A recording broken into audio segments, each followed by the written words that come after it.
রহমতুল্লাহ, সকলকে শুভেচ্ছা ও অভিনন্দন জানিয়ে শুরু করছি আজকের ভিডিও। আজকে আমাদের বিষয়টি হলো অনুশীলনী 3.5 এর উদাহরণ 40 নম্বর অঙ্ক। এখানে অঙ্কটিতে বলা হলো শতকরা বার্ষিক 7 টাকা, শতকরা বার্ষিক বার্ষিক 7 টাকা হার সরল মুনাফায় 650 টাকার 6 বছরের মুনাফা কত? সমাধান।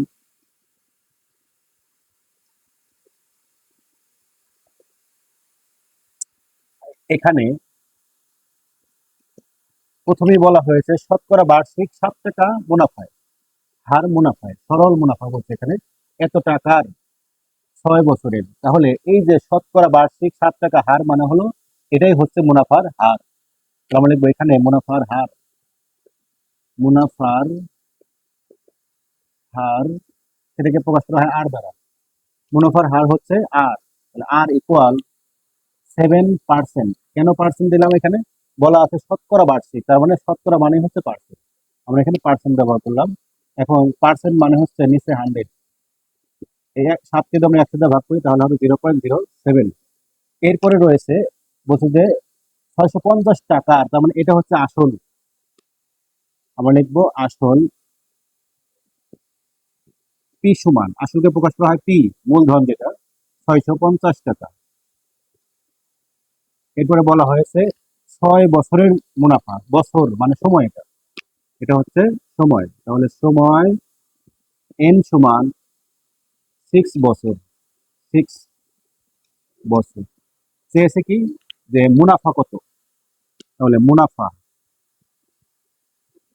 মুনাফা আই দ্বারা প্রকাশ করে, আই সমান হোয়াট? আমরা জানি, আমরা জানি মুনাফা সূত্রটা আমরা লিখবো, আমরা জানি মুনাফা আই সমান পি আর এন, এটা হচ্ছে সূত্র। এখন শুধু মান বসাবো, মান বসালে অঙ্ক সমাধান হয়ে যাবে। প্রথম হচ্ছে পি, পির মান হচ্ছে এখানে 650, 650 গুণন আর এর মান, আর এর মান হচ্ছে 0.07, 0.07 ইন্টু, এরপর হচ্ছে এন, এন এর মান হচ্ছে এই যে 6 বছর, 6। এখন আমরা ক্যালকুলেটরে সবগুলো গুণ করে দিলে অ্যান্সার পেয়ে যাবো 273 এত টাকা। তাহলে এটাই হচ্ছে এই অঙ্কের অ্যান্সার। খুবই সহজ একটি অঙ্ক, খুবই সহজ, তবে খুবই ইম্পর্টেন্ট আমাদের। অনেক সময় এই পরীক্ষাতে আমরা এই অঙ্কগুলো পেয়ে থাকি।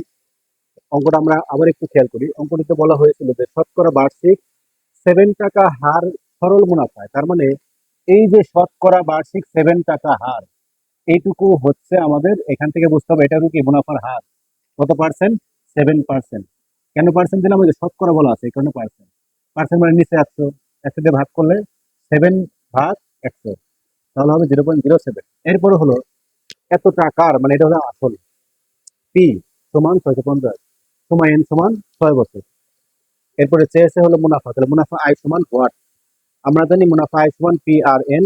পি এর মান বসিয়ে দিলাম এখান থেকে, আর এর মান বসিয়ে দিলাম আমরা এখান থেকে 0.07। এরপরে এন এর মান হচ্ছে 6, সবগুলো গুণ করলে আমরা 273 পাবো। এই হচ্ছে অঙ্কটার সমাধান। খুবই সহজ একটি সমাধান। অনেক সময় আমরা এরকম অঙ্ক পরীক্ষাতে দেখতে পাই, এজন্য আমরা বেশি বেশি প্র্যাকটিস করবো। প্র্যাকটিস করলে অবশ্যই অঙ্কগুলো আমরা পারবো। Practice makes a man perfect, এটা আমরা খুব ভালো করেই জানি। এজন্য আমরা খুব বেশি বেশি করে অঙ্কগুলো প্র্যাকটিস করবো। সকলকে ধন্যবাদ জানিয়ে শেষ করছি। আসসালামু আলাইকুম ওয়া রাহমাতুল্লাহ।